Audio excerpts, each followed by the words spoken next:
Assalamu alaikum. This is lecture number 18 for the course HRM 755 Performance Management, and I am Usman bin Saif.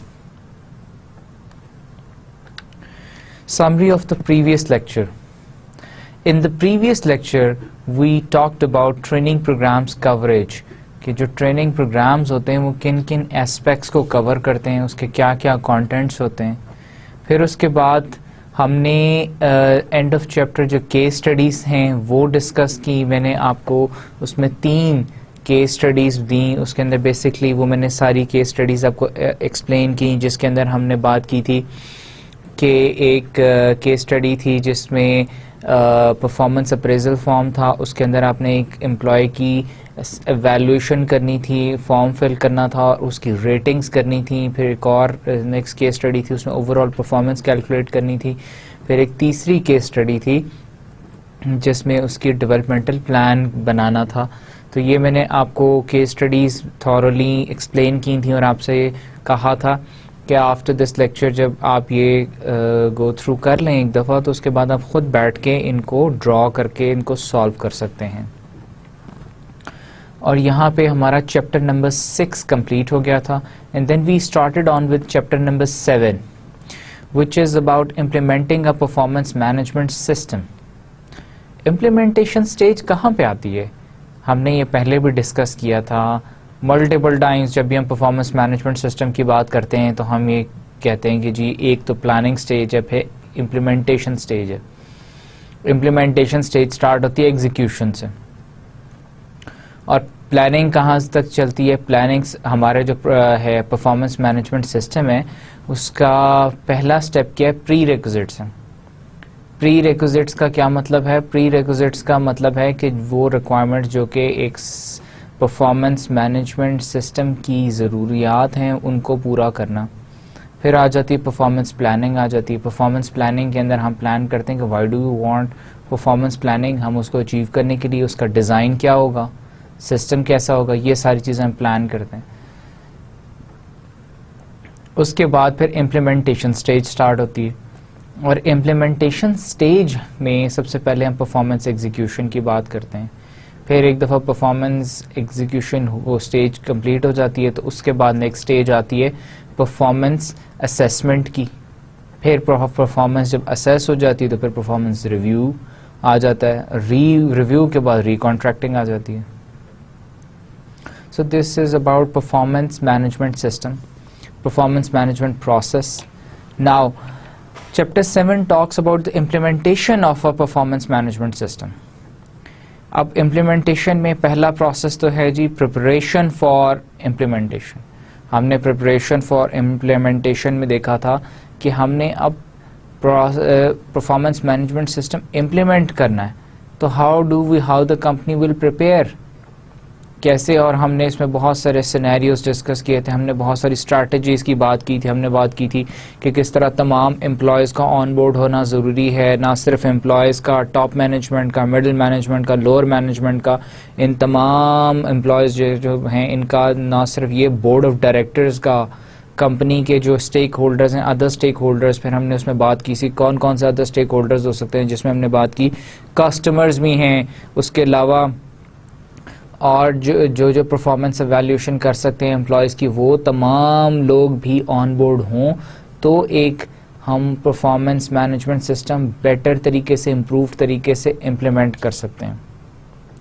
और फिर हमने कुछ वो scenarios भी discuss किए थे कि क्यों इन लोगों का ऑन बोर्ड होना ज़रूरी है, जिसमें हमने ये बात की थी कि अगर हम लोग एम्प्लॉयज़ को और जो है मिडिल मैनेजर्स को अगर हम ऑन बोर्ड नहीं लेते, अगर सिर्फ टॉप मैनेजमेंट से हम जो है इसके डायरेक्टिव के ऊपर जो हायर मैनेजमेंट है वो उसको इम्प्लीमेंट करती है तो क्या रिज़ल्ट होंगे. और हमने ये बात की थी कि वो it will not be a good performance management system. Well implemented नहीं होगा. परफॉर्मेंस मैनेजमेंट सिस्टम तो होगा लेकिन उसका सबसे बड़ा नुकसान ये होगा कि अगर एम्प्लॉयज़ ऑन बोर्ड नहीं होंगे तो एम्प्लॉयज़ उसको रिटेलिएट करेंगे, शॉर्टकट्स और ढूंढेंगे और इसको बाईपास करने की कोशिश करेंगे, लूप होल्स निकालेंगे इसके अंदर से. और rather than getting into the performance management system, they will retaliate, they would like to get away from the performance management system. उनको performance management एक burden लगेगा और eventually वो अपनी performance भी lose कर रहे होंगे और company को भी नुकसान पहुंचा रहे होंगे. तो फिर हमने उसके बाद strategies देखी थी कि क्या करना चाहिए ऐसी सिचुएशन के अंदर. अगर हमने एम्प्लॉयज़ को ऑन बोर्ड लेना है तो कैसे लेंगे, और हमने उसमें one of the strategy was कि हम एम्प्लॉयज़ को ऑन बोर्ड हर मीटिंग में बुलाएं, उनसे उनकी फीडबैक लें, उनसे हम पूछें कि हाउ दे वांट के द सिस्टम शुड वर्क, और उनको उसकी इम्पॉर्टेंस हर मीटिंग में ऑफ एंड ऑन उनको इम्पॉर्टेंस उसकी बताएं कि वाई इज़ इट नेसेसरी कि परफॉर्मेंस मैनेजमेंट सिस्टम होना चाहिए इस कंपनी में या इस ऑर्गेनाइजेशन में. और हमने उसमें सबसे पहली जो उसमें हमने इम्पॉर्टेंट चीज़ आइडेंटिफाई की थी, दैट वाज कम्युनिकेशन प्लान. कि कम्युनिकेशन प्लान क्यों इतना ज़रूरी है, why does the communication plan play a vital role in bringing the employees, the top management, the middle management, all of the employees and the board of directors in the loop. In the loop का मतलब है कि सबको on board लेना, सबको शामिल करना. उसके लिए सबसे important चीज़ हमने कहा था कि जी communication plan है. कम्युनिकेशन प्लान जो होता है वो हमारा बताता है कि एम्प्लॉयज़ को कैसे इंफॉर्मेशन डिसेमिनेट होगी. इंफॉर्मेशन डिसेमिनेट होना का मतलब कि इंफॉर्मेशन एम्प्लॉयज़ तक कैसे पहुंचेगी, एम्प्लॉयज़ की फीडबैक कैसे मैनेजर्स तक आएगी. एम्प्लॉय, अगर मैं एक ऑर्गेनाइजेशन का एम्प्लॉय हूं और मैं अपने परफॉर्मेंस मैनेजमेंट सिस्टम के बारे में कोई राय देना चाहता हूं तो मैं कैसे अपनी राय पहुंचा सकता हूं, कैसे मेरी राय, अगर मैं कोई भी ओपिनियन है मेरा, कोई मैं उसमें फ्लॉ देखता हूँ, कोई भी और चीज़ में आइडेंटिफाई करता हूँ, तो मेरी इंफॉर्मेशन कैसे ट्रैवल अप करेगी फ्रॉम माय मैनेजर टू जो है हिज मैनेजर और eventually to the CEO, managing director and the board of directors. या उनकी कोई वो ओपिनियन है वो कैसे मुझ तक पहुंचेगा कि मेरा कंपनी का मैनेजिंग डायरेक्टर क्या कह रहा है इस कम्युनिकेशन, इस परफॉर्मेंस मैनेजमेंट सिस्टम के बारे में, कैसे इम्प्लीमेंट होना चाहिए, इसके क्या स्टेजेस होंगे. ये सारा डिपेंड करती हैं सारी चीज़ें ऑन द कम्युनिकेशन प्लान. और फिर हमने बात की थी कम्युनिकेशन प्लान जो हैं एक तो हायरार्किकल भी होते हैं कि एक हायरार्की से सेकेंड, थर्ड, फोर्थ ट्रैवल करते हैं. मैंने कोई भी ओपिनियन है मेरा, मैं अपना ओपिनियन अपने बॉस को बताऊंगा, वो अपने बॉस को बताएगा, वो अपने बॉस को बताएगा, इवेंचुअली ऊपर ट्रैवल करता है. ये ऊपर से इस तरह चीज़ नीचे आती है. या एक होता है डायरेक्ट कम्युनिकेशन भी होती है कि मैं एक फोरम बना दिया जाता है कि जी ये हमारे प्रोसेस मैनेजमेंट जो है सिस्टम जो है उसका परफॉर्मेंस मैनेजमेंट सिस्टम जो है उसका ये फोरम है. ऑनलाइन एक पोर्टल बना देते हैं या एक वेब पेज बना देते हैं, वहाँ कोई भी एम्प्लॉय कुछ भी उस परफॉर्मेंस मैनेजमेंट सिस्टम के बारे में राय दे सकता है, कोई भी सवाल पूछ सकता है.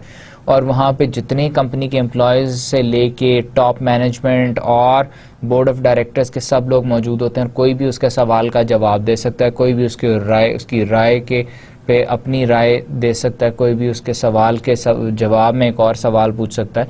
तो वो डायरेक्टली इंटरेक्ट कर रहे होते हैं सारे आपस में वहाँ पे.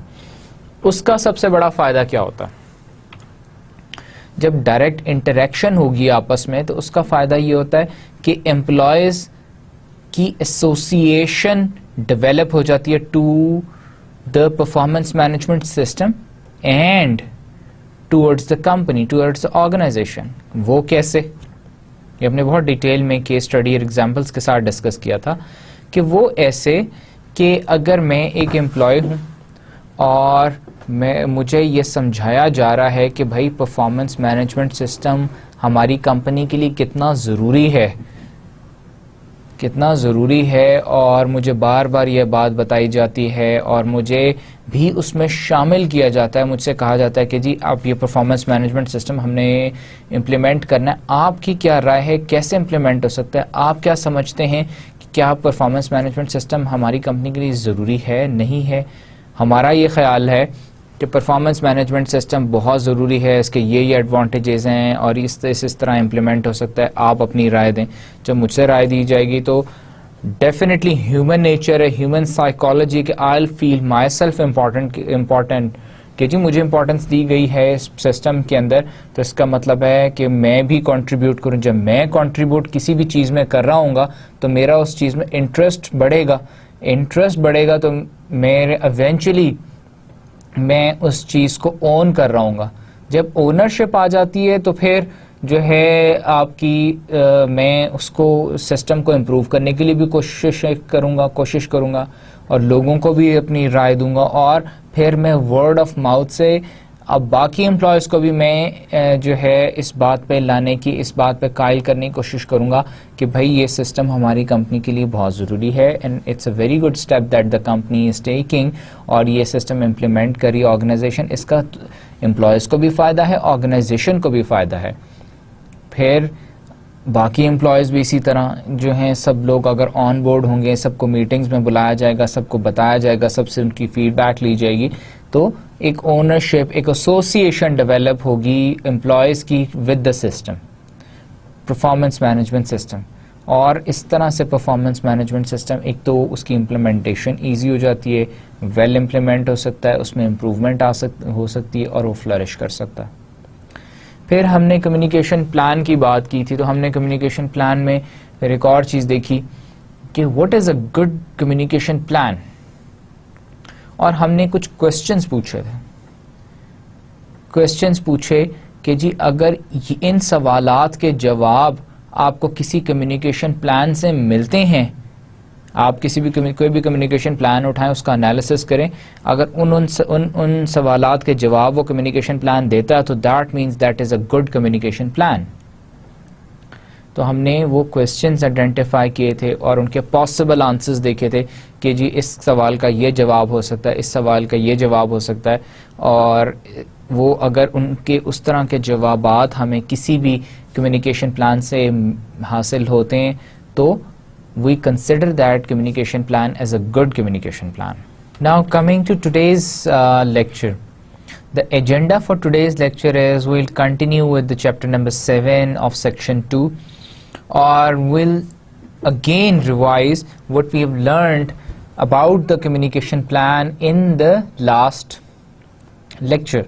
लास्ट लेक्चर में लेकिन हम लोग उस थॉरली नहीं उसे देखेंगे, हम उसको जस्ट एक क्विक रिवाइज करेंगे, देखेंगे हमने उसमें क्या पढ़ा था, because we will relate the good communication plan with the communication bias, और हम बात करेंगे कम्युनिकेशन बायस क्या होती है और कम्युनिकेशन के एरर्स क्या होते हैं, फिर टाइप्स ऑफ बायस क्या हैं, उसमें एक्सपोजर, सिलेक्टिव एक्सपोजर है, परसेप्शन है, रिटेंशन है, ये तीनों इसकी टाइप्स होती क्या हैं, बायस आती कैसे है कम्युनिकेशन के अंदर। फिर हम इनको नेगेटिव इम्पैक्ट्स ऑफ बायस को हम कैसे कम कर सकते हैं, रिड्यूस कैसे कर सकते हैं, मिनिमाइज कैसे कर सकते हैं, ख़त्म कैसे कर सकते हैं। और फिर फाइनली हम will start another topic which is appeals process. हम इस लेक्चर में आज के सिर्फ अपील प्रोसेस को डिफ़ाइन करेंगे। From the next lecture onwards हम उसको थॉरली आगे एनालाइज भी करेंगे, अपील्स होती क्या हैं, कैसे हम उसको लॉन्च करते हैं, and why are they necessary for a performance management system. So these are the topics that we are going to talk about in today's lecture. So let's now start today's lecture. The communication plan. Having more and better knowledge of performance management system leads to greater employee acceptance and satisfaction. जितनी ज़्यादा से ज़्यादा employ को knowledge होगी performance management system के बारे में, उतनी एम्प्लॉय ज़्यादा सेटिस्फाई होगा और वो उसको जल्दी एक्सेप्ट भी करेगा अगर उसके फ़ायदे उसको हर चीज़ पता होगी। Organizations often design a communication plan to ensure that information regarding the performance management system is widely disseminated in the organization. और ऑर्गेनाइजेशंस क्या करती हैं, एक कम्युनिकेशन प्लान बनाती हैं सो दैट जितनी परफॉर्मेंस मैनेजमेंट सिस्टम की रिगार्डिंग उसकी जितनी इंफॉर्मेशन है वो तमाम इंफॉर्मेशन जो है तमाम एम्प्लॉयज़, उस ऑर्गेनाइजेशन के जितने भी एम्प्लॉयज़ हैं उन सब तक वो पहुंचाई जा सके, पहुंच सके। अ good communication plan answers the following questions. अब हमने जिस तरह लास्ट लेक्चर में डिस्कस किया था कि अगर आपने किसी भी कम्युनिकेशन प्लान को एनालाइज करना है कि is it a good communication plan, तो you will seek these questions. आप ये क्वेश्चंस ढूंढेंगे, इनके आंसर्स ढूंढेंगे उस कम्युनिकेशन प्लान में, कि अगर ये इनको सवालात के जवाब आपको उस कम्युनिकेशन प्लान में मिल जाते हैं, then you will consider that as a good communication plan. And what are those questions? As we have already discussed them in the last lecture, let's go through them again. What is performance management? If a communication plan defines what is performance management, होती क्या है, क्या चीज़? Answering this question, इसके possible, इसका for this today's lecture हमने, क्योंकि ये चीज़ें last lecture में भी एक दफ़ा हमने go through की थी, गुड कम्युनिकेशन प्लान पे हमने बात की थी. अब वही क्वेश्चंस में why am I repeating those questions is because I want to take you through these questions. I want to revise them in your minds, and then I have a case study. फिर हम एक case study discuss करेंगे. Case study है और उसके अंदर हम ढूंढेंगे कि केस स्टडी क्या है, उसमें कौन कौन से ये क्वेश्चंस हैं जिनके वो आंसर्स देती है, और फिर हम विल डिसाइड कि if that is a good communication plan or that is not a good communication plan. So let's go through all these questions again. What is the performance management? Answering this question involves providing general information about performance management, how performance management systems are implemented in other organizations, and the general goals of performance management system. अगर एक communication plan हमें बताता है कि जी performance management क्या होती है, दूसरी कंपनियां परफॉर्मेंस मैनेजमेंट कैसे कर रही हैं, हमारी कंपनी के परफॉर्मेंस मैनेजमेंट के क्या गोल हैं, तो will consider that as a good communication plan. Next question is how does performance management fit into our strategy? कि हमारी कंपनी की जो स्ट्रेटेजिक प्लान है, स्ट्रैटेजी है, उसमें परफॉर्मेंस मैनेजमेंट कैसे हम फिट करते हैं, परफॉर्मेंस मैनेजमेंट का क्या रोल है. To answer this question we should provide information on the relationship between performance management and the strategic planning. तो हम अगर किसी कम्युनिकेशन प्लान में उस कंपनी के मिशन, उसके स्ट्रेटेजिक गोल्स, उसके स्ट्रेटेजिक प्लान को रिलेट किया हो with the performance management system, इन दोनों का रिलेशनशिप डिफाइन किया हो, तो that is a good communication plan. Information is provided on how the performance management system will help accomplish strategic goals. कि performance management system कैसे मददगार साबित होगा कंपनी के strategic goals को accomplish करने में, पूरा करने में, हासिल करने में. What's in it for me? A good communication plan describes the benefit of implementing performance management for all those involved. A good communication plan describes the benefit of implementing performance management for all those involved. What's in it for me? As an employee, मैं ये ज़रूर सोचूंगा. तो अगर एक communication plan में already उन्होंने describe किया हुआ हो कि मेरा क्या इसमें फ़ायदा है, तो ही मुझे बात समझ आएगी. अदरवाइज अगर सिर्फ दिया हो कि जी कंपनी का ये फ़ायदा होगा, कंपनी को वो फ़ायदा होगा, तो why would I be interested so much. ठीक है, कंपनी के लिए मैं काम करता हूँ, लेकिन कंपनी के लिए मैं, कंपनी जो मुझे काम देती है वो मैं काम ज़रूर करता हूँ, लेकिन मुझे भी अपना उस जो है परफॉर्मेंस मैनेजमेंट सिस्टम में अपना भी तो कोई फ़ायदा नज़र आना चाहिए. अगर मुझे अपना फ़ायदा नज़र आएगा तो I will be more interested to do it, I will be more happy, I will be more acceptable towards the performance management system. So what's in it for me? A good communication plan describes the benefit of implementing performance management for all those involved. कि जितने employees उस company के हैं जो कि उस performance management process में involve होंगे, उनके बेनिफिट्स भी उसके अंदर कम्युनिकेशन प्लान में दिए होने चाहिए कि इसको इम्प्लीमेंट करने से उनको ये फ़ायदे हासिल होंगे. Next question is how does it work? ये कम्युनिकेशन प्लान इम्प्लीमेंट तो हम कर लें, लेकिन व्हाट इज़ द प्रोसेस? चलेगा कैसे, क्या काम करेगा, कैसे काम करेगा? Answering this question entails giving a detailed description of performance management process and timeline. कि इस सवाल का जवाब क्या होना चाहिए कि एक तो परफॉर्मेंस मैनेजमेंट प्रोसेस दिया होना चाहिए और टाइमलाइंस दी होनी चाहिए कि कौन सा स्टेप कब होगा, कौन सी स्टेज कब फिनिश होगी, कौन सी स्टेज कब स्टार्ट होगी, और प्रोसेस डिफाइंड होनी चाहिए कि कितनी स्टेजेस हैं, कौन कौन से स्टेप्स होंगे. कोई भी आप कम्युनिकेशन प्लान किसी ऑर्गेनाइजेशन का उठा के देखेंगे, कोई भी केस स्टडी देखें, उसके अंदर अगर इस सवाल का जवाब दिया हुआ है, उन्होंने डिस्क्राइब किया हुआ है कि जी इस परफॉर्मेंस मैनेजमेंट सिस्टम का प्रोसेस क्या होगा, स्टेजेस क्या होंगी, स्टेप्स क्या होंगे, तो तो क्या है, that communication plan will be considered as a good communication plan. For example, when meetings will take place, कि कौन कौन सी मीटिंग्स हुआ करेंगी, कब कब हुआ करेंगी, what the purpose of each meeting, और क्यों मीटिंग किया करेंगे, and when decisions about rewards will be made, कि और जब रिवॉर्ड्स के डिसीजंस कब कब होंगे, परफॉर्मेंस असेसमेंट कब होगी, ये सारी स्टेजेस हर चीज़ डिफाइन की होगी कम्युनिकेशन प्लान के अंदर. व्हाट आर माई रिस्पॉन्सिबिलिटीज, कि मेरी रिस्पॉन्सिबिलिटीज क्या हैं एज एन एम्प्लॉय या एज एन इम्प्लीमेंटर या एज एन ऑर्गेनाइजेशन. मुझे इस सवाल का जवाब चाहिए कम्युनिकेशन प्लान से. अगर तो कम्युनिकेशन प्लान में इसका सवाल का जवाब दिया हुआ है तो that will be a good communication plan. और सवाल क्या है कि मेरी रिस्पॉन्सिबिलिटीज़ क्या होंगी. As an employee I will be interested to know कि परफॉर्मेंस मैनेजमेंट सिस्टम मुझसे चाहता क्या है, मैंने क्या करना होगा. The communication plan should include information on the role and responsibility of each person involved at each stage of process. हर एम्प्लॉय का role and responsibility. For example, it includes a description of the employees and supervisors main responsibilities in the performance management process. कि तमाम employees का description of main responsibilities, कि वो performance management system में क्या करेंगे, सुपरवाइजर क्या करेगा, एम्प्लॉय क्या करेगा.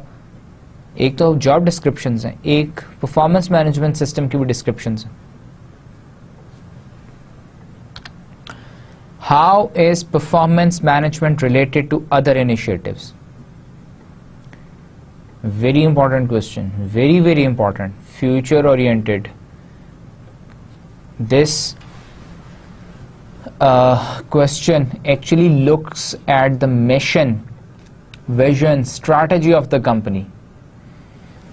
कि कंपनी के ने और भी तो इनिशिएटिव्स हैं, और इनिशिएटिव्स जो हैं जैसे उसमें लेती है कि कंपनी ट्रेनिंग्स करा रही है, परफॉर्मेंस असेसमेंट होती है कंपनी में, और कंपनी अपने एम्प्लॉयज़ की ट्रेनिंग कराती है, फिर प्रमोशन का प्लान है, फिर सक्सेशन है. सक्सेशन का मतलब है कि एक सीट से नेक्स्ट सीट पे, डिपार्टमेंटल. तो ये परफॉर्मेंस मैनेजमेंट सिस्टम इन बाकी फंक्शंस के साथ कैसे कोरिलेट करेगा, रिलेशन क्या है इसका. अब ट्रेनिंग्स तो ऑलरेडी हो रही हैं, कंपनी ट्रेनिंग कराती है, कंपनी कहती है कि जी चलो इस दफ़ा हम इस टॉपिक पे सारे एम्प्लॉयज़ की ट्रेनिंग करा दें, अब इस टॉपिक पे करा दें. अब जब परफॉर्मेंस मैनेजमेंट सिस्टम आ जाएगा तो फिर परफॉर्मेंस मैनेजमेंट सिस्टम के थ्रू आइडेंटिफिकेशन होगी कि किस एम्प्लॉय को किस तरह की कौन कौन सी ट्रेनिंग्स चाहिए, उनके डेवलपमेंटल प्लान्स बन जाएंगे.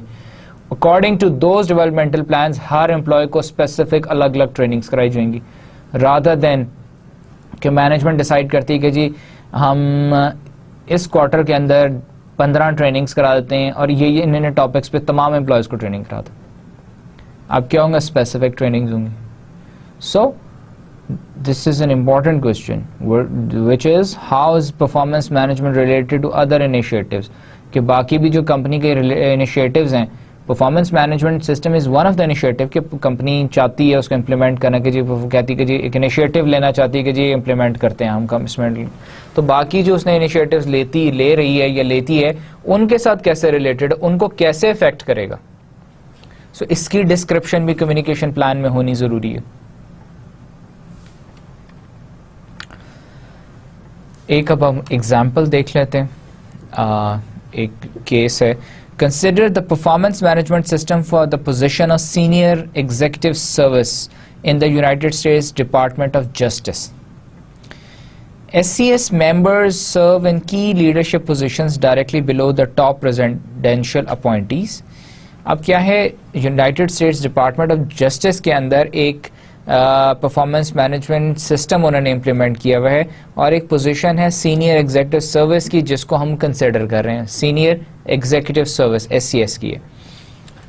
SCS जो मेंबर्स होते हैं वो उनका सिस्टम इस तरह से है कि ये मेंबर्स तमाम उनके जितने जिस तरह प्रेसिडेंशियल पोजीशंस हैं, प्रेसिडेंशियल पोजीशंस कौन कौन सी होती हैं, जिनके मेंबर ऑफ पार्लियामेंट, और उन सब के साथ एक एक SCS मेंबर जो होता है ना, जैसे कहते हैं सीनियर एग्जीक्यूटिव सर्विस, उसको वो पोस्ट कर देते हैं, अटैच कर देते हैं, सो दैट कि वो एडवाइस कर सके जो है उन तमाम जो डिपार्टमेंट्स हैं उनको।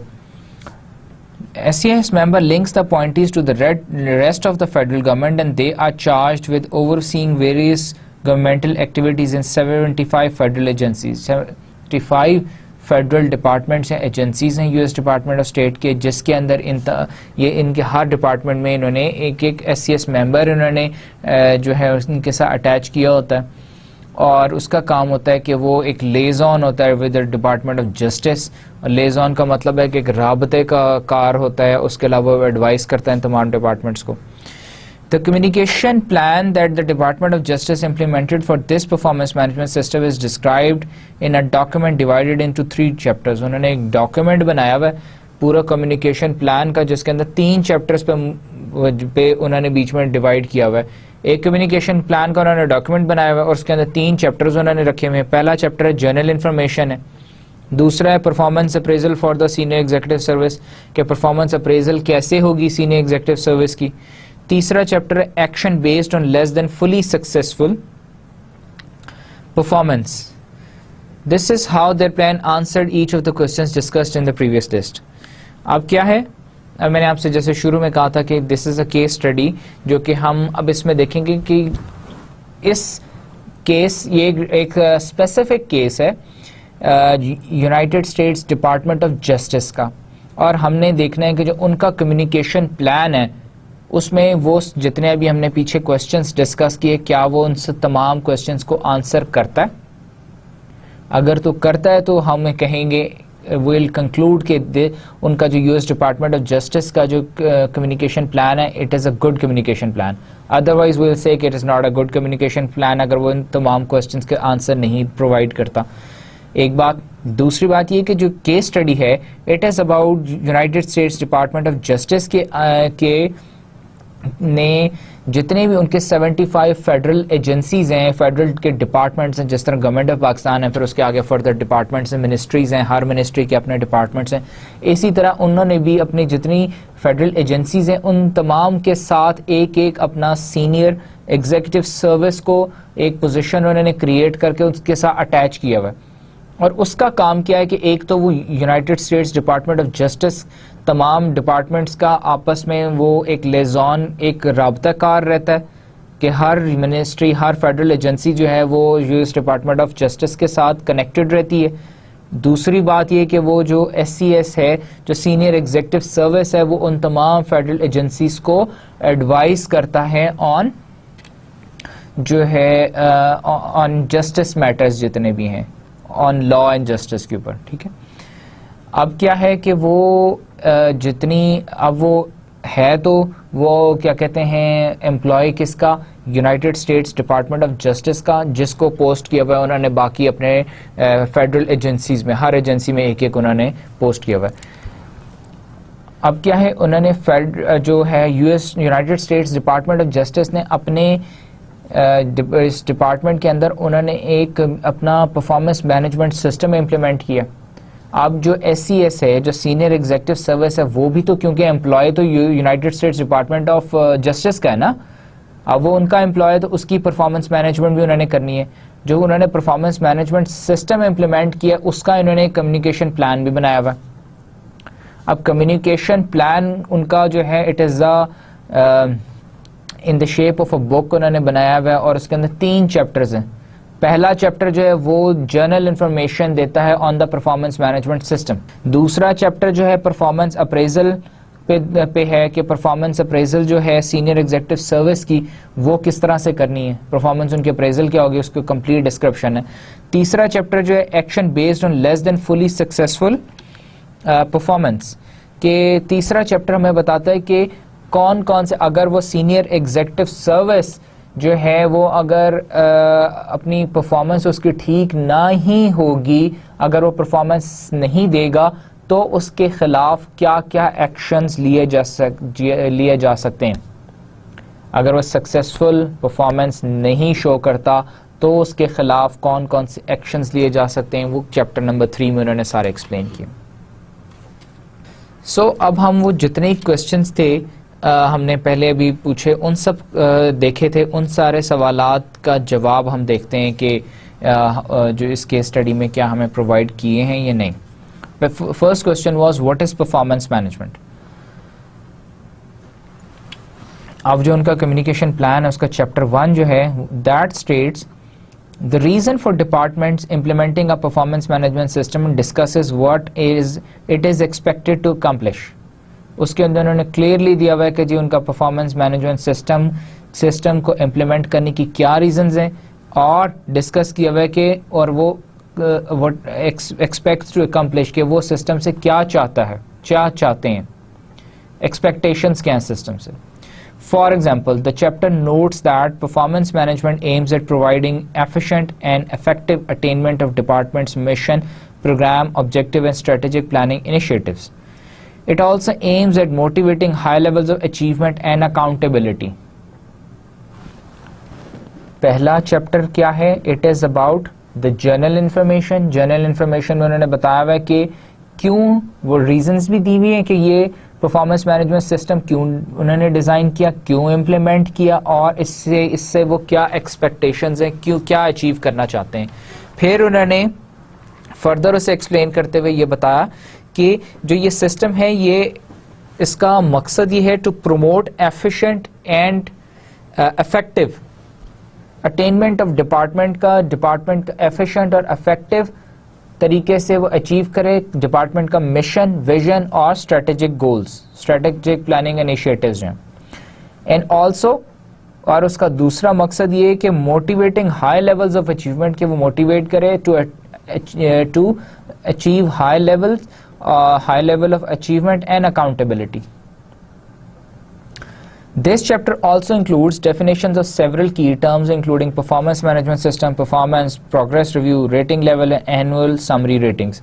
ये वो चीज़ें हैं जो कि ये चैप्टर डिफाइन भी करता है, एक्सप्लेन भी करता है कि परफॉर्मेंस मैनेजमेंट से क्या मुराद है, जो है उस डिपार्टमेंट की प्रोग्रेस रिव्यू से क्या मुराद है, रेटिंग लेवल्स क्या क्या हैं, एनुअल समरी रेटिंग्स किस तरह से कैलकुलेट होती हैं, क्या चीज़ है। सो इसका मतलब है कि व्हाट इज परफॉर्मेंस मैनेजमेंट, पहला जो क्वेश्चन है वो सक्सेसफुली आंसर करता है United States department of justice का communication plan. Let's now go to the question number 2। How does performance management fit into our strategy. कि अब दूसरा सवाल है कि परफॉर्मेंस मैनेजमेंट कैसे United States department of justice की स्ट्रैटेजी में फिट कैसे होता है, क्यों ज़रूरी है, उनके प्रोसेसेस में कहाँ उसकी क्या जगह है। Chapter 2 begins with the list of principles that guide the system, including the Department of Justice, federal leaders and managers create a climate for excellence by communicating their vision, values and expectations clearly.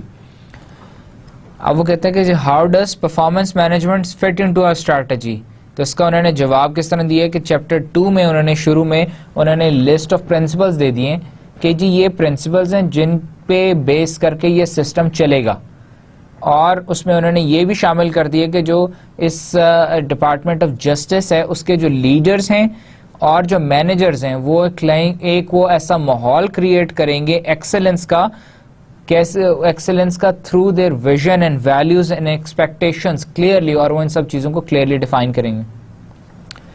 It goes on to detail all the ways in which leaders in the agency do this, और उसके बाद उन्होंने detail के अंदर इसको explain किया हुआ है कि जितने भी United States department of Justice के लीडर्स हैं वो कैसे मिशन विजन और स्ट्रैटेजी को जो ऑर्गेनाइजेशन की वैल्यूज़ हैं उनको कैसे वो इम्प्रूव करेंगे, किस तरह से वो उन वैल्यूज़ को लेके चलेंगे।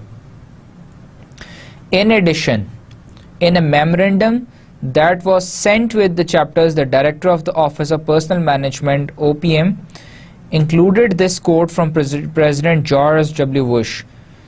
क्या है इसके अलावा उन्होंने जब ये चैप्टर्स उन्होंने फाइनलाइज किए, उन्होंने भेजे, तो उन्होंने साथ एक मेमोरेंडम भी ऐड कर दिया जिसके अंदर जॉर्ज डब्ल्यू बुश जो प्रेसिडेंट हैं उसके एक उन्होंने कोटेशन भी लिखी उसके अंदर.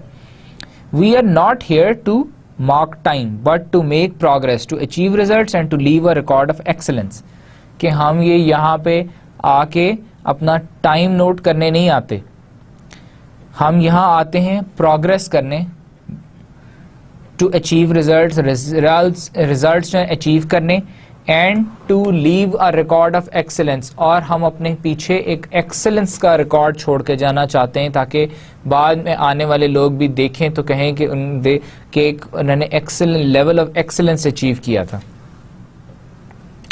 The director then describes, उसके बाद director describes how the system would be used to implement the key principles of presidential administration. कि जो presidential administration है उसको इस्तेमाल करने के लिए key principles क्या हैं, क्या काम दिए जा सकते हैं, क्या काम नहीं दिए जा सकते, ये भी सारी लिस्ट उन्होंने चैप्टर 2 में ऐड कर दी. So how does performance management fit into a strategy. तो ये केस स्टडी जो है, ये जो कम्युनिकेशन प्लान है, ये सक्सेसफुली इसका जवाब देता है yes.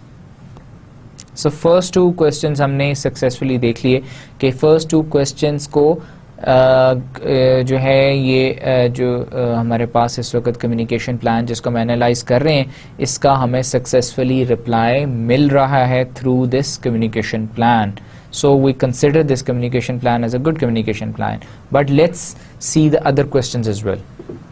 What's in it for me? Throughout the memo, there's a clear information how the performance management system will help the SCS members to be more effective leaders so that President's mission can be achieved. What's in it for me? ये communication plan किसके लिए बनाया गया है? जो senior executive service जो उनकी post है, सीनियर एग्जीक्यूटिव सर्विस के जो मेंबर्स हैं सीनियर एग्जीक्यूटिव सर्विस के, उनके लिए कम्युनिकेशन प्लान बनाया गया. अब उन्होंने इस सवाल का जवाब भी अपने कम्युनिकेशन प्लान में दे दिया कि जी what's in it for me. उनको बता दिया कि क्लियरली इंफॉर्मेशन दे दी कि परफॉर्मेंस मैनेजमेंट सिस्टम किस तरह उनको हेल्प कर सकता है इफेक्टिव लीडर बनने में, सो दैट जो प्रेसिडेंट का मिशन है वो अचीव हो जाए. हाउ डज इट वर्क, और ये परफॉर्मेंस मैनेजमेंट सिस्टम चलेगा कैसे. Chapter 2 outlines the step in the performance management process, detailing the manager responsibilities at each step. For example, it outlines the performance dimensions, the rating categories and how to assign an overall rating. अब क्या है, performance management किन की करनी है, performance assessment करनी है senior executive service की, SCS मेंबर्स की करनी है. अब जो SCS मेंबर्स हैं उनके ऊपर जो उनके मैनेजर्स हैं उनके लिए क्लियरली इंस्ट्रक्शंस दे दी कि किन किन डायमेंशंस के ऊपर उनकी चैप्टर 2 में उन्होंने क्लियरली डायमेंशंस डिफाइन कर दी कि किन किन डायमेंशंस के ऊपर इनकी SCS मेंबर्स की परफॉर्मेंस असेसमेंट करनी है, और परफॉर्मेंस असेसमेंट के लिए रेटिंग कैटेगरीज क्या क्या होंगी, और ओवरऑल रेटिंग किस तरह से असाइन करनी है उनको. What are my responsibilities? और फिर SCS members को भी फर्दर उन्होंने बता दिया कि उनकी क्या रिस्पॉन्सिबिलिटी है. The communication plan outlines the responsibilities of SCS members as well as their rating official. एक तो SCS members की उन्होंने रिस्पॉन्सिबिलिटीज बता दी, ना सिर्फ बता दी, उनके ऊपर जो उनके रेटिंग ऑफिशियल्स हैं या उनके मैनेजर्स हैं उनका भी बता दिया कि उनकी रिस्पॉन्सिबिलिटीज क्या हैं. The person in charge of rating their performance. The plan emphasizes that leaders must create a culture performing at a high level of continually communicating expectations and rewarding high achiever performance. और उन्होंने clearly इसमें उन्होंने बता दिया कि जी responsibilities क्या है plus कि एक्सपेक्टेशन क्या है, कि ये आपसे जो परफॉर्मेंस मैनेजमेंट सिस्टम है आपसे एक्सपेक्ट करता है कि आप हाई लेवल के ऊपर आप अचीवमेंट्स करेंगे और जो है रिवॉर्ड जो है उसी बेस पे अकॉर्डिंगली आपको रिवॉर्ड्स मिलेंगे. Then how is performance management related to other initiatives, के परफॉर्मेंस मैनेजमेंट बाकी जो हैं United States department of Justice के अदर इनिशिएटिव्स फंक्शंस हैं उनके साथ कैसे रिलेटेड है। इसका उन्होंने रिप्लाई कैसे किया, the communication plan touches briefly on the importance of linking system outcomes to performance based पे। The importance of training to maximise performance is also considered. उन्होंने कहा जी कम्युनिकेशन प्लान में उन्होंने ब्रीफली ये भी बता दिया कि जी उनकी जो है आउटकम है वो परफॉर्मेंस बेस्ड पे होगी कि जैसे जितनी अच्छी उनकी परफॉर्मेंस होगी उतनी अच्छी उनको तनख्वाह दी जाएगी। और importance of training to maximise performance is also considered कि उनकी जिन डिपार्टमेंटल उनका जो प्लान होगा उस हिसाब से उनकी ट्रेनिंग नीड्स के ऊपर उनको ट्रेनिंग्स प्रोवाइड की जाएंगे सो दैट उनकी परफॉर्मेंस इंक्रीज करे, इम्प्रूव हो। सो इन समरी हमने ये सारे सवाल जो थे एक देखे, पहले भी हमने डिस्कस किए कि ये क्वेश्चंस के इन सवालात के जवाब अगर कोई भी एक कम्युनिकेशन प्लान हमें देता है तो will consider that communication plan as a good communication plan. और हमने यहाँ पे एग्जाम्पल डिस्कस की United States department of justice की, जिसके अंदर सीनियर एग्जीक्यूटिव सर्विस मेंबर्स हैं जो कि हमने बात किया कि तमाम फेडरल एजेंसीज के अंदर वो पोस्टेड होते हैं और उनकी परफॉर्मेंस एवेल्यूएशन करनी है through the performance management system. और उसके लिए जो United States department of justice है उन्होंने कम्युनिकेशन प्लान बनाया जो कि 3 चैप्टर्स में डिवाइडेड है और वो इन चैप्टर्स को हमने देखा, उन एनालाइज किया तो हमें इन क्वेश्चंस के जो रिप्लाईज हमारे पास आए, असेसमेंट आई, उसको अब हमने डिस्कस किया।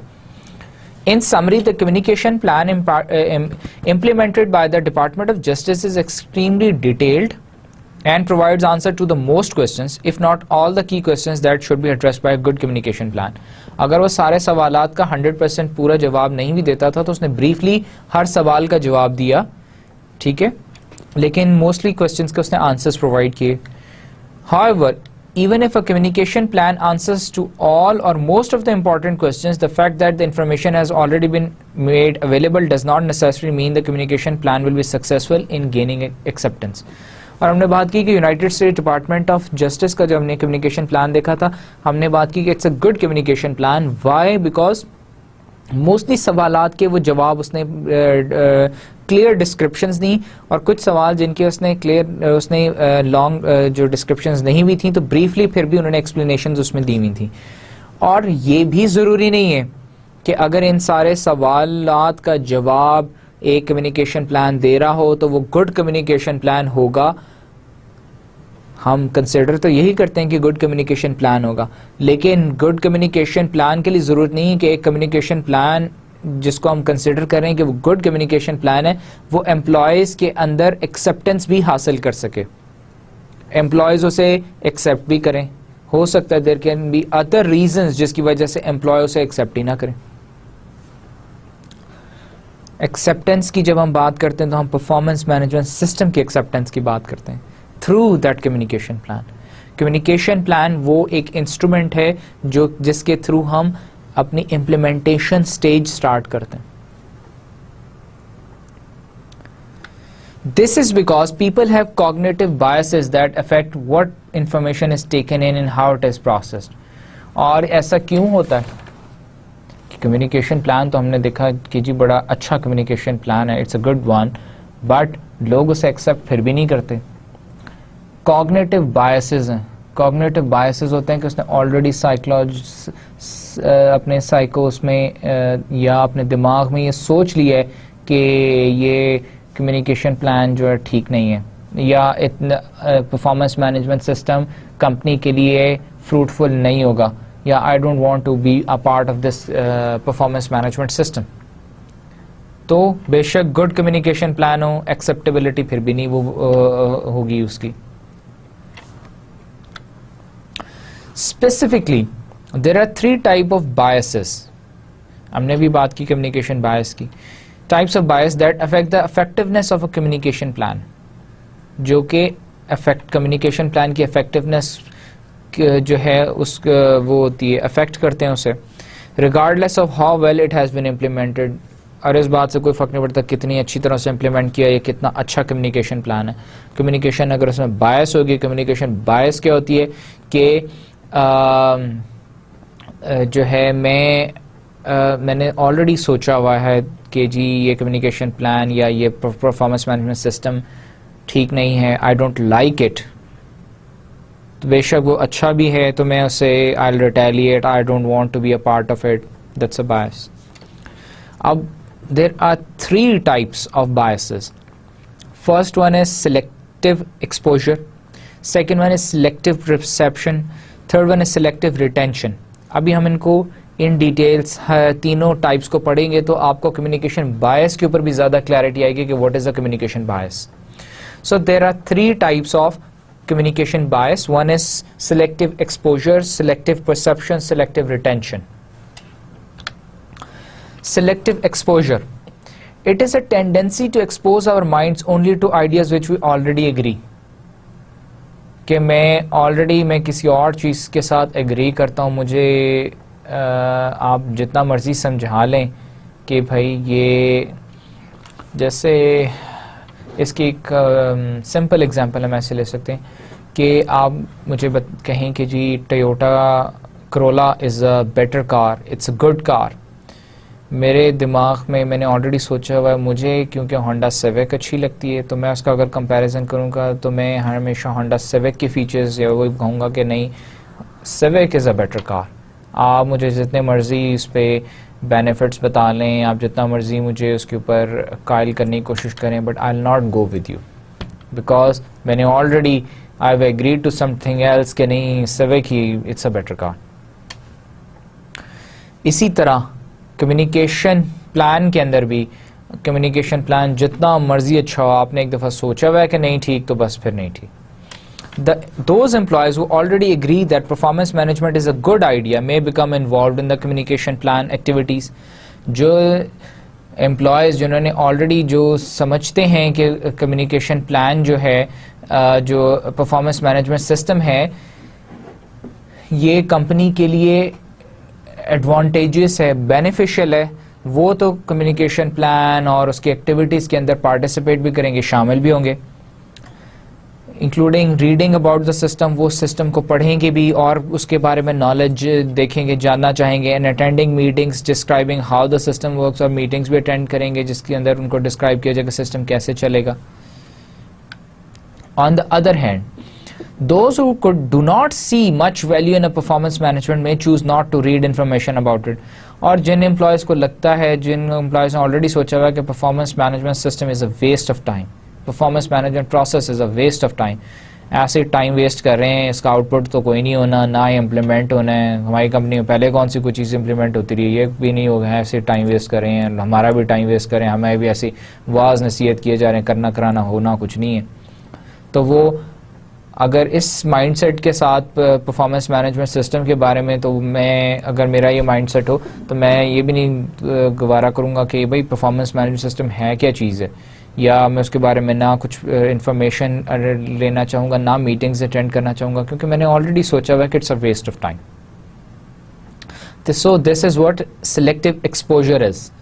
Selective exposure is a type of communication bias जिसके अंदर आप ऑलरेडी किसी एक चीज़ को के साथ एग्री कर लेते हैं और फिर बस you stick to it. Selective perception. Second, selective perception is a tendency to perceive a piece of information as meaning what we would like it to mean, even though the information as intended by the communicator may mean the exact opposite. A perception.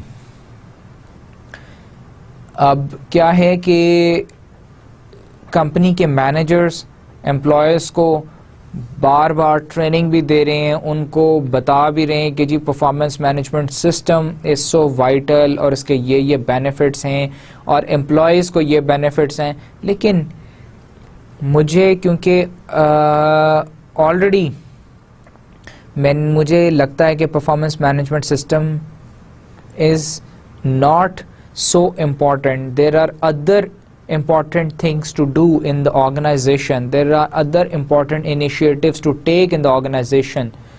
तो क्या है कि already क्योंकि मेरी सुई कहीं और अटकी हुई है, तो आप मुझे ये जितना मर्जी कहते भी रहेंगे कि परफॉर्मेंस मैनेजमेंट, लेकिन मुझे यही लगेगा कि आप सारी बातें गलत कर रहे हैं। एक तो हमने पहले वाले में तो था ना कि मैंने एग्री कर लिया कि जी सिस्टम ठीक नहीं है, तो इस वजह से आप जितनी मर्जी मुझे नसीहत कर लें, मैं कहूँगा नहीं सिस्टम ठीक नहीं है, I don't want to be a part of it.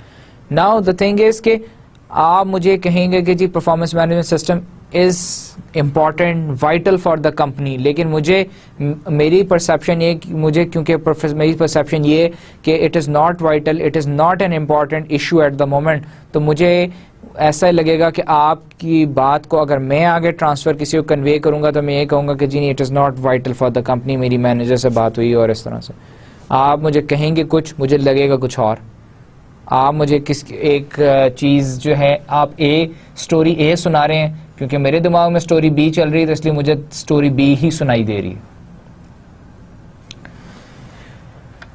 Someone who believes performance management is about only rewards and punishments may incorrectly interpret that receiving a pay increase or bonus के जी अब मेरा क्योंकि performance management system के बारे में ये ख्याल है कि परफॉर्मेंस मैनेजमेंट सिस्टम जो है वो सिर्फ रिवॉर्ड्स और पनिशमेंट्स पे ही बेस करता है और इसका कोई फ़ायदा नहीं है, जबकि आप मुझे कहते हैं कि जिन्हीं परफॉर्मेंस मैनेजमेंट सिस्टम जो है इसके और एडिशनल बेनिफिट्स भी हैं। परफॉर्मेंस मैनेजमेंट सिस्टम से आपकी ट्रेनिंग नीड्स भी हमें आइडेंटिफाई करते हैं, ट्रेनिंग नीड्स भी हैं, फिर उसके अलावा आपके बिहेवियर्स भी हम मेजर करते हैं। लेकिन ये सारी कहानी मुझे समझ नहीं आएगी, क्योंकि मुझे तो यही लगता है कि सिर्फ इसमें पनिशमेंट इसके थ्रू होगी या रिवॉर्ड होगा। तो मुझे बात समझ आ रही है या मैं आगे कन्वे कर रहा हूँ, इंटरप्रेट कर रहा हूँ, वो यही कि जी इससे या तो सैलरी इंक्रीज़ होगी या सैलरी डिक्रीज़ होगी। Selective retention, communication plan, communication, फिर हमने गुड कम्युनिकेशन प्लान पढ़ा, फिर उसके बाद हमने बायसेस पढ़े, कम्युनिकेशन बायस क्या है, फिर उसकी टाइप्स हमने 3 देखी। अब पहली टाइप हमने देखी, फिर सेकंड टाइप अब हमने परसेप्शन देखी, फिर अब थर्ड वाली जो है that is selective retention. Third selective retention is the tendency to remember only those pieces of information with which we already agree. आपने मुझे पूरी कहानी सुनाई, उसमें ABCD 4 चीज़ें आपने बताई, अब मैं सिर्फ D से एग्री करता हूँ, ABC से मैं एग्री नहीं करता, तो मुझे सिर्फ याद D ही रहेगा, बाकी 3 मैं भूल जाऊंगा। If an employee perceives his employer as a vindictive, that employee is not likely to remember information about how the appeal process works or about other fair and equitable aspects of the system. अगर मैं इसकी example उन्होंने इस तरह से यहाँ पे coat की हुई है कि आप जो हैं मेरे मैनेजर हैं, मैं आपका एम्प्लॉय हूँ।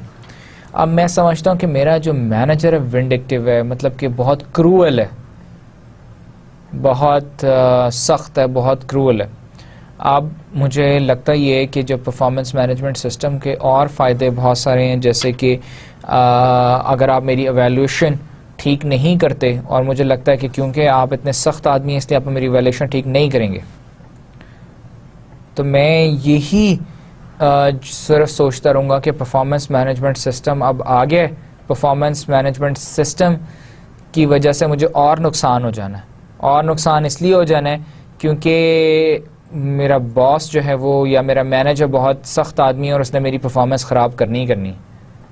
लेकिन जब उस बंदे को, उस एम्प्लॉय को आप मुझे और भी बातें बता दें कि भाई it is a fair system, जिसमें अगर आप मैनेजर मेरी परफॉर्मेंस ख़राब भी लिखता है तो मैं अपील प्रोसेस में जा सकता हूँ, मैं अपील कर सकता हूँ कि भाई मेरी परफॉर्मेंस ऐसी नहीं है, और फिर अदर सोर्सेज से वो अपील प्रोसेस होकर मेरी परफॉर्मेंस, एक्चुअल परफॉर्मेंस दोबारा कैलकुलेट हो जाएगी, मेरी परफॉर्मेंस असेसमेंट दोबारा भी हो सकती है। इसके अलावा और भी मैं सिस्टम की जो अच्छाइयाँ हैं वो भी सारी मुझे बताई जाती हैं, लेकिन वो सारी अच्छाइयाँ हर चीज़ में भूल जाता हूँ। सिर्फ मेरे दिमाग पर यही सवार है कि ये सिस्टम आ गया है और इस सिस्टम की वजह से अब मुझे ज़्यादा नुकसान होगा, क्योंकि मेरा बॉस जो है ना वो मेरी परफॉर्मेंस ठीक नहीं लिखेगा। हालांकि अदर एस्पेक्ट्स भी हैं सिस्टम के, वो मैं नहीं सोच रहा कि भाई अगर गलत लिखेगा भी, पहले तो सिर्फ परफॉर्मेंस अप्रेजल था, अब परफॉर्मेंस अप्रेजल तो बॉस अगर गलत भी है या बॉस सख्त भी है, गलत अप्रेजल लिखता है तो उसने लिख दी, जो लिख दिया। अब तो क्योंकि परफॉर्मेंस मैनेजमेंट सिस्टम आ गया तो इसमें तो अपील प्रोसेस में मैं अपील भी कर सकता हूँ, और there can be other ways, मैं I can go to the higher boss, higher authorities. So selective retention is के आपको सिर्फ वही चीज़ याद रहती है जिससे आप एग्री करते हैं, बाकी सारी चीज़ आपको भूल जाएंगे। अगर परफॉर्मेंस मैनेजमेंट सिस्टम ने आपको बताया है, कम्युनिकेट किया अपने कम्युनिकेशन प्लान में कि ABCDEFGH, H कंपोनेंट्स हैं, H बेनिफिट्स हैं, और उसमें मुझे क्योंकि इंटरेस्ट सिर्फ H के साथ है या G के साथ है, तो मैं बाकी सारे भूल गया, सिर्फ H ही रह गया मेरे दिमाग में। Selective exposure, selective perception, selective retention, ये 3 तरह के टाइप्स हैं बायसेस की। Are pervasive and could easily render the communication plan ineffective. और अगर ये कम्युनिकेशन बायसेस हों किसी भी कम्युनिकेशन प्लान के अंदर, तो कोई भी कम्युनिकेशन प्लान फेल हो सकता, इनइफेक्टिव हो सकता। Ways to minimise negative impact of biases. अब नेगेटिव इम्पैक्ट ऑफ बायसेस जो हैं, इनको हम कैसे कम कर सकते हैं? सबसे पहले, there are several ways to minimise the negative impact of these biases and therefore help gain support for the system. सबसे पहले हम क्या करते हैं? इन्वॉल्व एम्प्लॉयज को इन्वॉल्व करते हैं अपने कम्युनिकेशन प्लान में, अपने परफॉर्मेंस मैनेजमेंट सिस्टम में। Involve employee in the design of the system, उनकी सिस्टम डिज़ाइन में उनको इन्वॉल्व करें। People support what they create, लोग उन्हीं चीज़ों को, उनकी ओनरशिप, उन्हीं चीज़ों में ज़्यादा इंटरेस्ट होता है जिसके अंदर जो वो खुद, जिसकी ओनरशिप हो, जिसको वो जो है ओनरशिप हो, जिसको वो खुद करते हैं, खुद बनाते हैं। मेरी जो भी क्रिएशन होगी, मेरी जिसमें इन्वॉल्वमेंट होगी, मुझे उसमें इंटरेस्ट भी होगा। The higher the level of participation is in designing the system, the greater the support for the system will be. जितनी जो लेवल ऑफ पार्टिसिपेशन ज़्यादा होगी, उतनी मेरी सपोर्ट भी सिस्टम के ज़्यादा होगी। Understand employee needs, understand the needs of employee and identify ways in which these needs can be met through performance management. अब एक और तरीका जो है नेगेटिव बायस को कम करने का, ये है कि जो एम्प्लॉयज़ हैं उनकी नीड्स को आइडेंटिफाई करें, उनकी नीड्स को इनकॉर्पोरेट करें परफॉर्मेंस मैनेजमेंट सिस्टम में, उनकी नीड्स को फुलफिल करें। जब मेरी नीड्स फुलफिल होंगी तो मुझे लगेगा कि system is good, I will definitely want to be a part of it. Strike first, create a positive attitude towards the new performance system.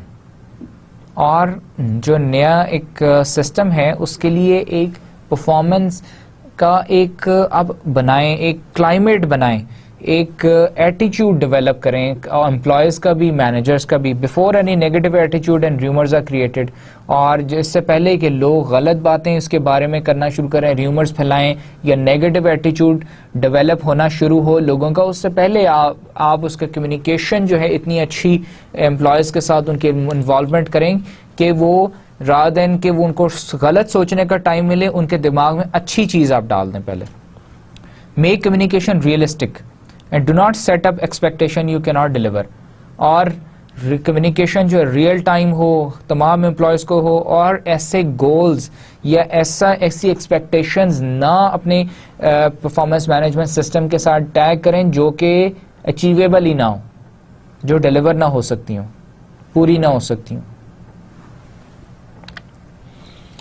Provide facts and consequences. Because of the employees' biases, facts do not necessarily speak for themselves. अब क्योंकि लोगों के दिमागों में already negative बायस start हो गया है, employees के दिमाग में या एम्प्लॉयज़ के अंदर नेगेटिव वो एटीट्यूड स्टार्ट हो गया towards the performance management system, तो फैक्ट्स को बिल्ड अप करें। और फैक्ट्स जो हैं मौजूद होते हैं, लेकिन वो क्या है कि एम्प्लॉयज़ को और लोगों को जो है मैनेजर्स को नज़र नहीं आ रहे होते।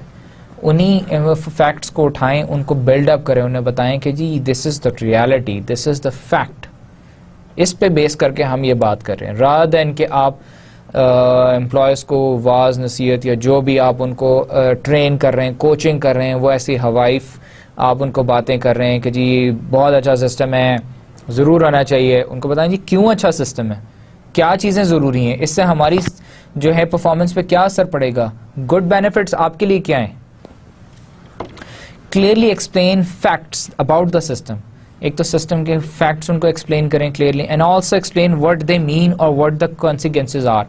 और as an organisation, as a performance management system, उन फैक्ट्स का क्या मतलब है towards the company, towards the organisation, और एम्प्लॉयज़ के लिए उनके क्या कॉन्सिक्वेंसेज होंगे, एम्प्लॉयज़ के लिए उसके अंदर क्या एडवांटेजेस बेनिफिट्स होंगे, उनको हाईलाइट करें।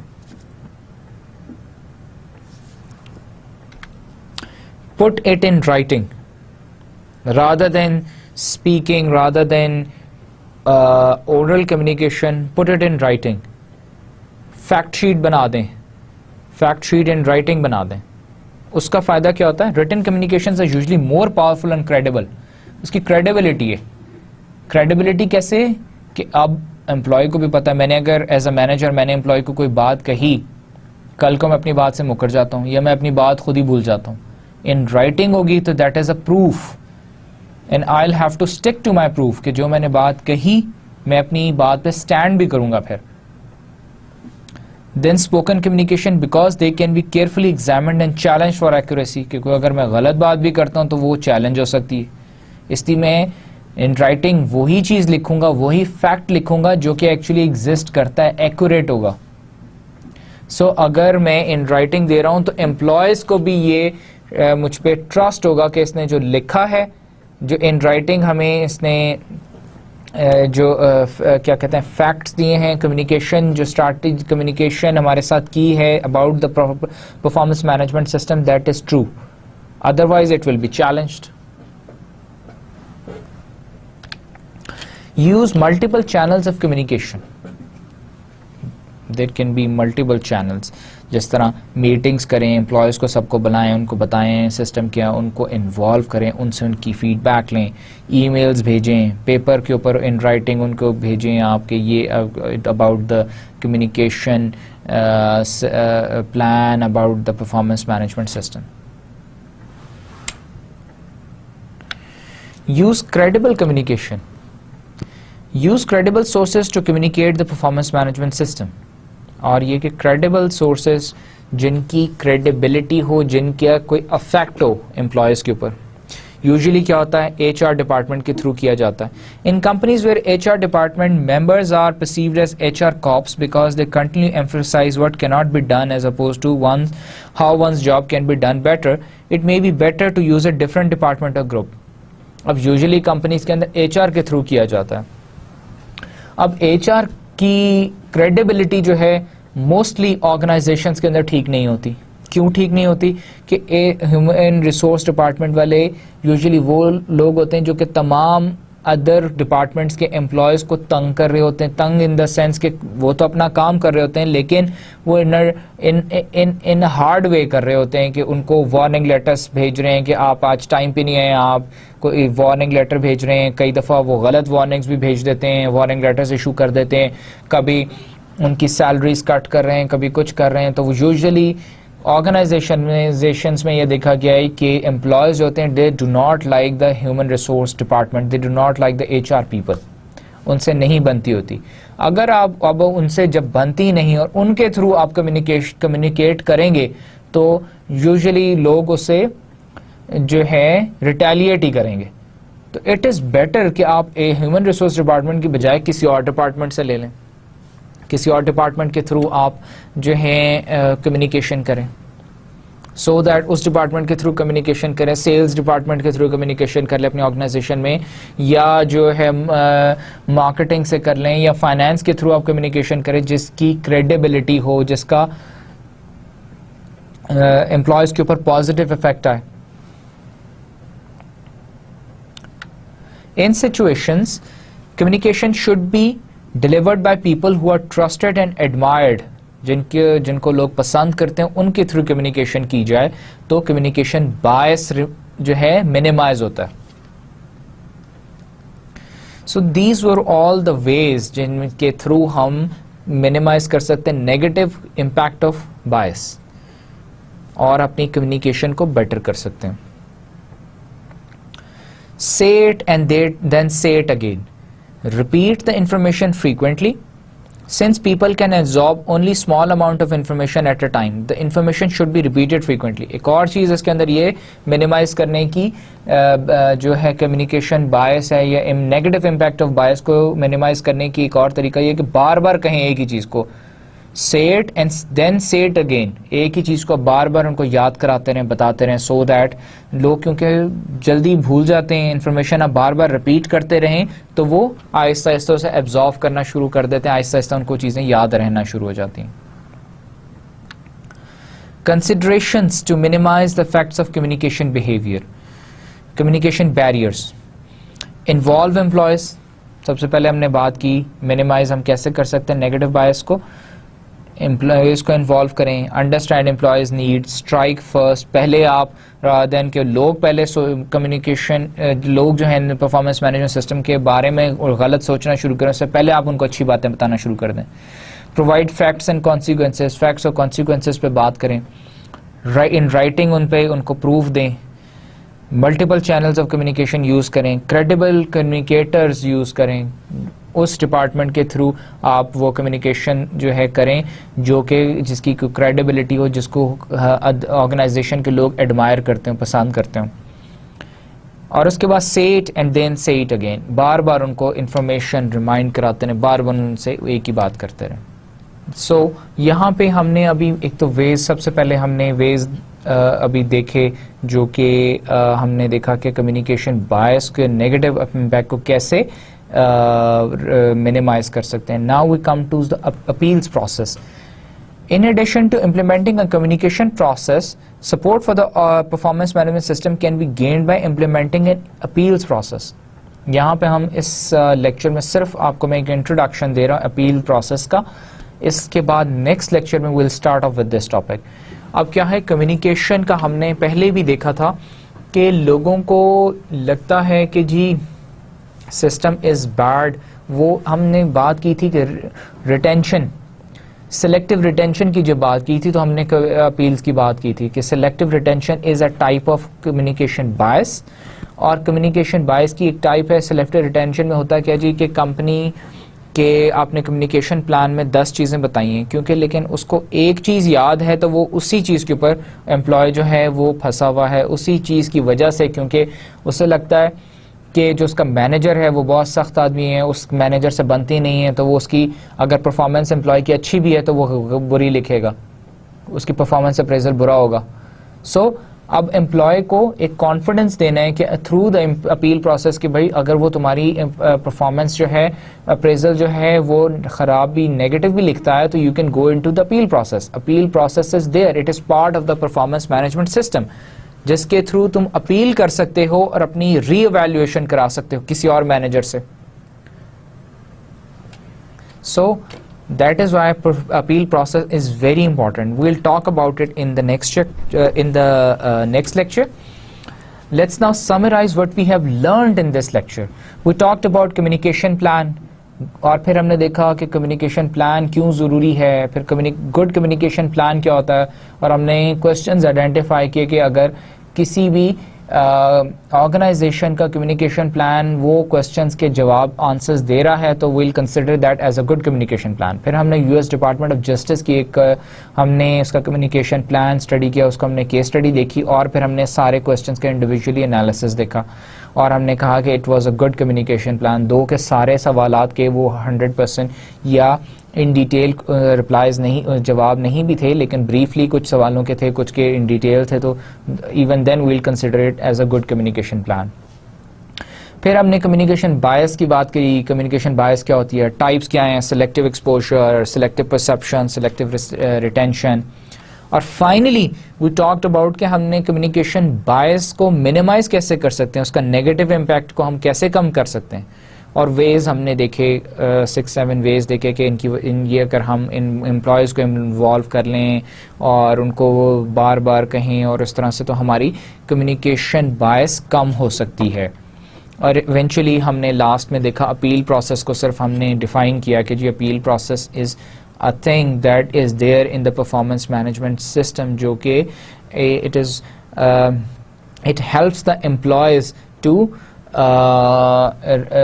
reduce the communication bias. So we conclude our lecture over here. Thank you very much.